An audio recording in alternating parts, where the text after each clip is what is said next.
News నిబంధనలకు విరుద్ధంగా వాహనాలు నడపడమే కాక మద్యం మత్తులో ప్రమాదాల కారణమవుతున్న మైనర్లకు సైబరాబాద్ కమిషనరేట్లో కౌన్సిలింగ్ ఇచ్చారు. తనిఖీల్లో పట్టుబడ్డ మైనర్లకు వారి తల్లిదండ్రుల సమక్షంలో ఎక్సైజ్, రవాణా, పోలీస్ శాఖ కమిషనర్లు వార్నింగ్ ఇచ్చారు.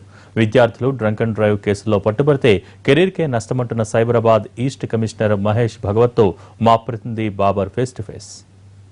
మద్యం నిషా తలకెక్కించుకొని మైనర్లు ప్రమాదాలకు కారకులు అవుతున్నారు.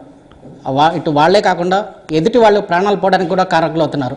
మైనర్లందరినీ పట్టుబడ్డ మైనర్లందరినీ కౌన్సిలింగ్ నిర్వహించారు సైబరాబాద్ ఈస్ట్ పోలీసులు. ఇటు రవాణా శాఖతో పాటు ఎక్సైజ్, పోలీస్ డిపార్ట్మెంట్ వాళ్ళు కూడా ఈ కౌన్సిలింగ్లో పాల్గొన్నారు. ప్రస్తుతం సైబరాబాద్ ఈస్ట్ కమిషనర్ మహేష్ భగవత్ మనతో ఉన్నారు. సార్, ఈ కౌన్సిలింగ్ గురించి చెప్పండి.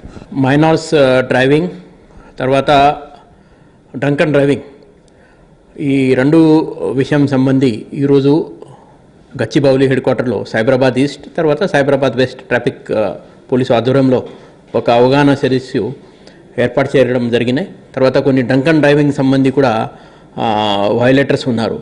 వాళ్ళ అందరికీ ఈ సదస్సులో ఒక అవేర్నెస్, ఇలాంటి అఫెన్సెస్ భవిష్యత్తులో జరగద్దు ఆ ఉద్దేశంతో ఒక అవగాహన సదస్సు ఈరోజు జరిగినాయి. అంటే మైనర్లకు వెహికల్స్ ఇవ్వడం వల్ల ప్రమాదాలు జరుగుతున్నాయి. అంటే తల్లిదండ్రుల పర్యవేక్షణ కూడా లేదు. వాళ్ళ మీద తల్లిదండ్రులు అతిగారాభంతో వీళ్ళ విధంగా 10th క్లాస్ పాస్ అయ్యాడన్న, ఇంటర్మీడియట్లో వచ్చాడనే వెహికల్స్ వాళ్ళ చేతికి ఇస్తున్నారు. ఈ ప్రమాదాల కారణం అవుతున్నాయి. ఇప్పుడు మీరు చేసే కౌన్సిలింగ్లో తల్లిదండ్రులు ఏమన్నా మార్పు వచ్చిందా?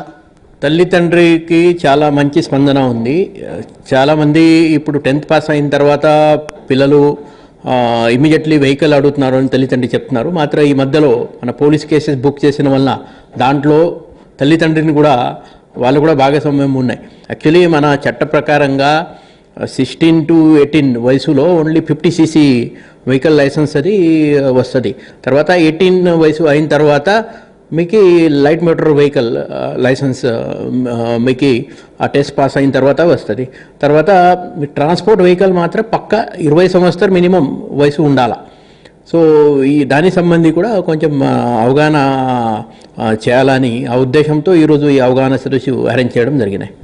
అయితే ఈ నిబంధనల ప్రకారం చూస్తే 21 సంవత్సరాల లోపు వారికి మద్యం విక్రయించకూడదు. కానీ చాలా చోట్ల ఉల్లంఘనలు జరుగుతున్నాయి. కారణం ఏంటి? అసలు ఎక్సైజ్ శాఖ నిబంధనల ప్రకారం కూడా బయట వాళ్ళు పోస్టర్ పెట్టాలి, 21 సంవత్సరాలు నిండితేనే మద్యం సరఫరా చేస్తారు. ఎందుకు అమలు కావట్లేదు? ఇప్పుడు ఈ మద్యం విక్రయంలో తప్పకుండా ఏపీ ఎక్సైజ్ యాక్ట్ సెక్షన్ 36 ప్రకారంగా బిలో 21 years ఉన్న ఎవరి పిల్లలకి ఈ మద్యం వాళ్ళు ఇవ్వకూడదు. లికర్స్లో, బార్స్లో తప్పకుండా వాళ్ళు ఆ భాషలో, తెలుగులో కానీ, ఇంగ్లీష్లో కానీ, ఉర్దూలో కానీ అక్కడ అది ఆ సూచనలు పెట్టాలా.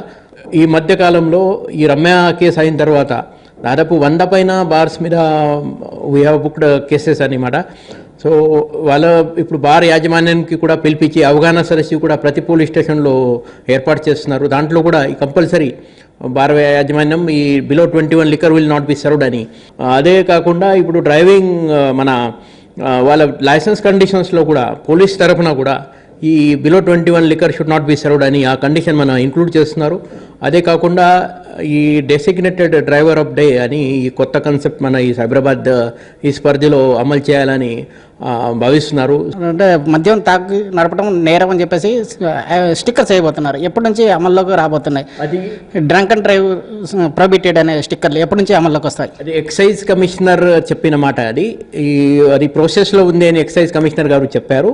అది అయితే మాత్రం ఇండియాలో ఫస్ట్ స్టేట్, అది మొదటి స్టేట్ అవుతుంది మన స్టేట్. అది డోంట్ డ్రింక్ అండ్ డ్రైవ్ అని అది ఆ భాషలో ఆ లిక్కర్ బాటిల్ మీద రాస్తున్నారు. అయితే మైనర్లు తాగి దొరికినప్పుడు వారికి సంబంధించిన వివరాలు కూడా ఆయా కాలేజీలకు తో పాటు స్కూళ్ళకు కూడా నోటీసులు అందిస్తామని చెప్పేసి అంటున్నారు. ఎవరైతే తాగి పట్టుబడ్డారో వాళ్ళ మీద క్రిమినల్ చర్యలు కూడా తీసుకోబోతున్నాము, పేరెంట్స్ మీద కూడా కఠినమైన చర్యలు తీసుకుంటామని చెప్పేసి ఈస్ట్ కమిషనర్ మహేష్ భగవత్ చెప్తున్నారు. కెమెరామెన్ గణపతి కలిసి బాబర్, NTV, హైదరాబాద్.